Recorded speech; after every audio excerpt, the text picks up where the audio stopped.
Thank you for letting a Carver High School graduate come and celebrate with you on this afternoon. I want to thank the parents who are here today. So many places you could be on a wonderful Sunday afternoon. So many other activities, family and friends and neighbors who are gathered here today could be. But you're here today to celebrate these young folks for all the hard work that they've done. Now more than ever, with all of the negative images that our young folks are having to deal with all of the continuing problems that these young people are having to deal with on a day in and day out basis as they work hard to find their place in this world. They need our presence, standing with them every day, letting them know that we are partners in their pursuit of excellence, that we have their back, and that we're counting on them to live out the true greatness that they have lying within and to reach the full potential that they have. So I want to thank the parents for being here today. And I want to ask the class of 2014 to give your parents a round of applause for their presence today.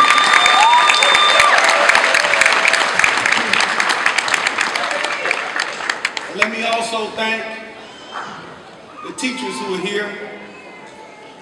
God knows there's a special place for teachers in my heart, because if it had not been for a teacher named Pearl Leggett, a teacher named Dolores Brack, a coach named Billy McCoo,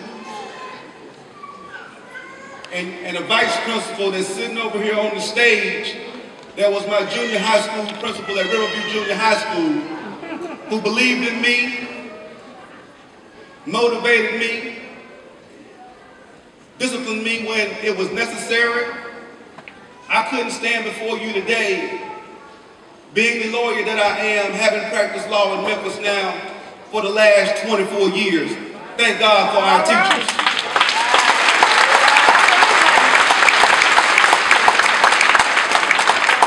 And lastly, let me say to this class of 2014, congratulations on reaching this most important milestone in your life. I know for many of you, this journey may have been easy. For some of you, this process may not have presented you with much difficulty. Some of you have done exactly what your family members and neighbors expected you to do. For others, it may not have been so easy. You may have struggled a little bit to get to this point. You may have fooled some people along the way. Some folks may not have thought that you would ever get to this point. But here you are. And you're standing before everybody today, preparing to go out and to show what more greatness that you have lying within. And so I wanted to come by today for a few minutes at this graduation program to celebrate with you and your families for a good job well done. For you hanging on in there, for you fighting through the challenges, for you not allowing any adversity to stop you from staying focused on the job at hand. I came by today to celebrate with you because you kept your eyes on the prize. You didn't let nobody tell you that because of where you came from or what side of the tracks you grew up on that you wouldn't make it to this moment to be celebrated for one of our folks.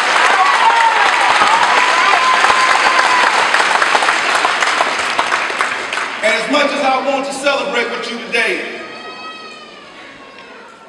I also must admonish you about what lies ahead. See, today is a moment of celebration, but it is just a start in a number of more steps you must take. There are still more challenges that lie ahead of you when you leave Northside High School. You're about to enter into what some describe as a mean old world. A world that is ready to chew you up if you're not prepared to be competitive. But I want you to know today, Northside High School, understand that God has already given you everything you need to be successful in this mean old world. Understand that it doesn't matter if you are rich or poor, if you're male or female, if you're black or white. Understand that it doesn't matter if you were the captain of the football team, if you were the president of the honor society. It doesn't matter if you were at the top of the class, if you were at the middle of the class, or if you were at the bottom of the class. God has given each and every one of you everything you need to be successful when you walk out these doors of Northside High School. He gives everybody 24 hours. 24 hours in which to manufacture the greatness that lies deep within you. And the question that you have to ask yourself when you leave these halls of Northside High School is, what will I do with my 24 hours? What will I do with my 24 hours?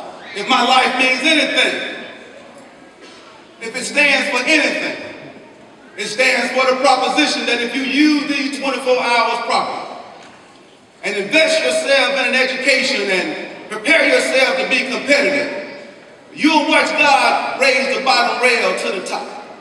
You'll watch God take a rejected stone and turn it into the cornerstone if you lose properly these 24 hours.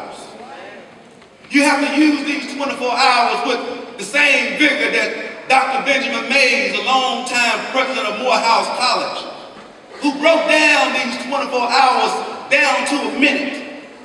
He wrote a small poem called God's Minute. And I commend you, class of 2014, to learn this poem because it'll help you when you leave these walls of Northside High School. Dr. Mays broke down the 24 hours and said, I only have but a minute. Just 60 seconds in it. I can't afford to lose it. Didn't seek it, I didn't choose it.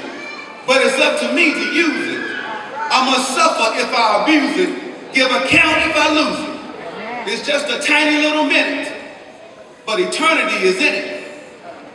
I say to you today, Northside High School, if you learn to respect God's minute, you'll develop what I call an attitude of excellence.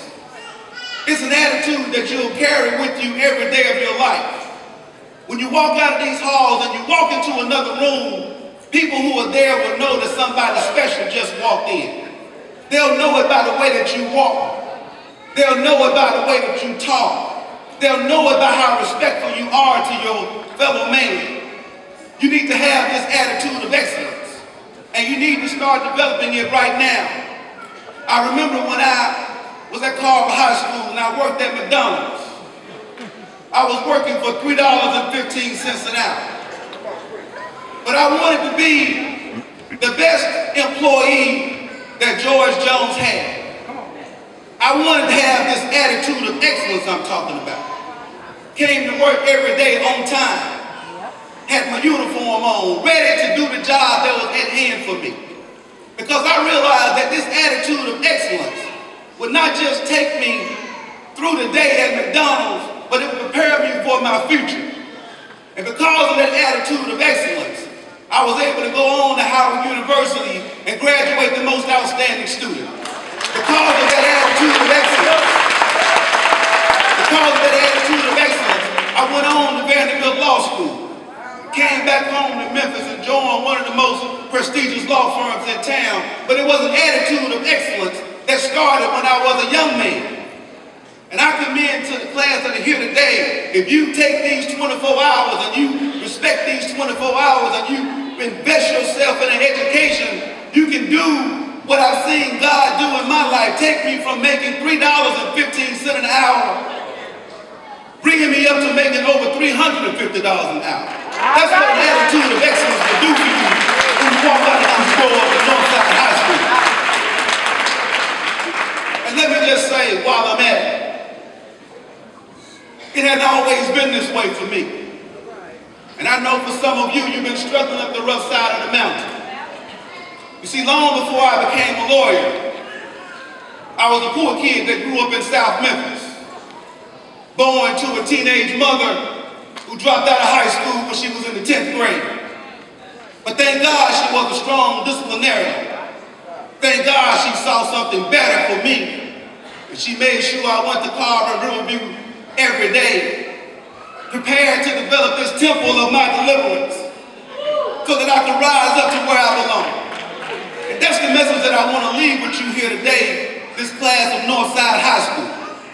God has already given you this temple of your deliverance.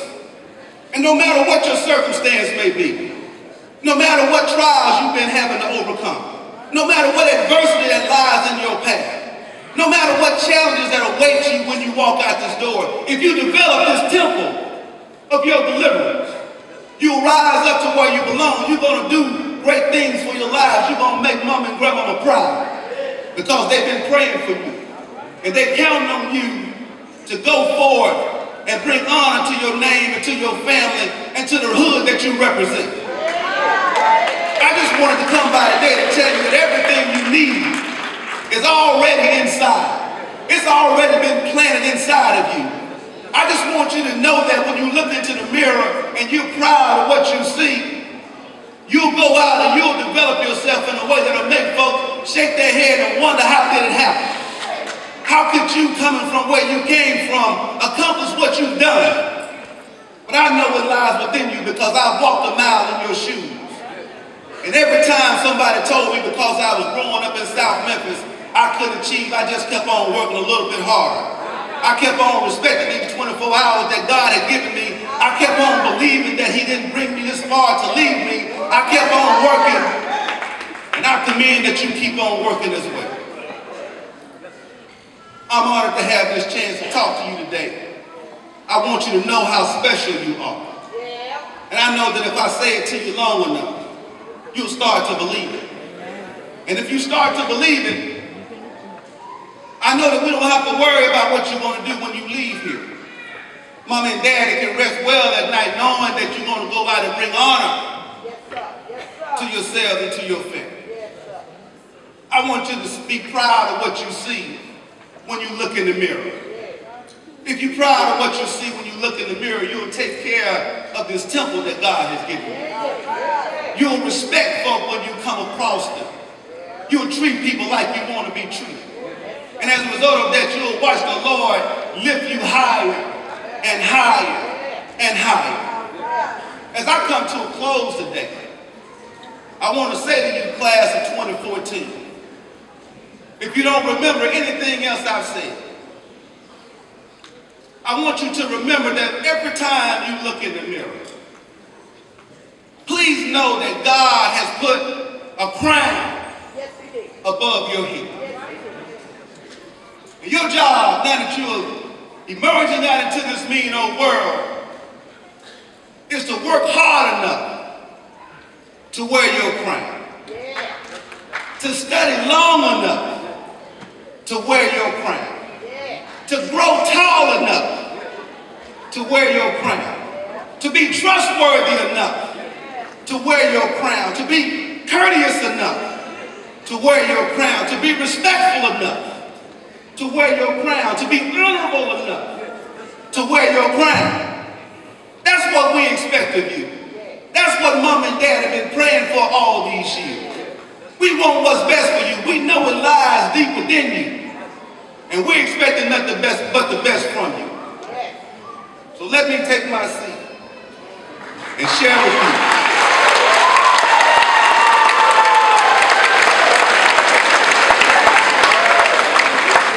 Let me take my seat and share with you just a brief poem that I learned at Riverview Junior High School when Palmer Mosley was my principal.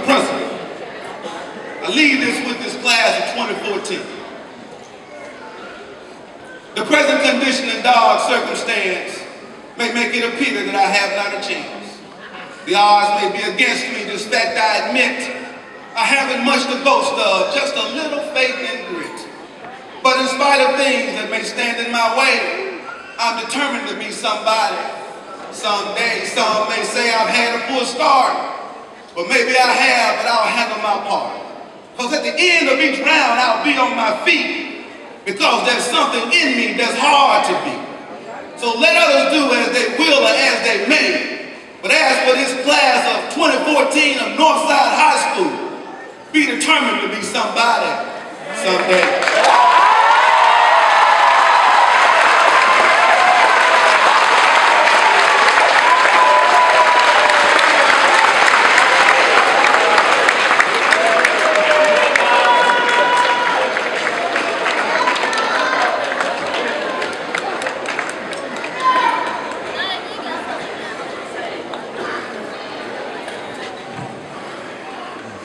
At this time, audience, we will have the presentation of the class of 2014 by Principal Michael Malone, followed by the conferring of the diplomas by Dr. Roderick Richmond, naming of the graduates by Professor Tiffany Boyle and Professor Brittany Taylor, a charge to class by Mr. Principal Michael Malone, Northside High School Graduation, followed by the reception.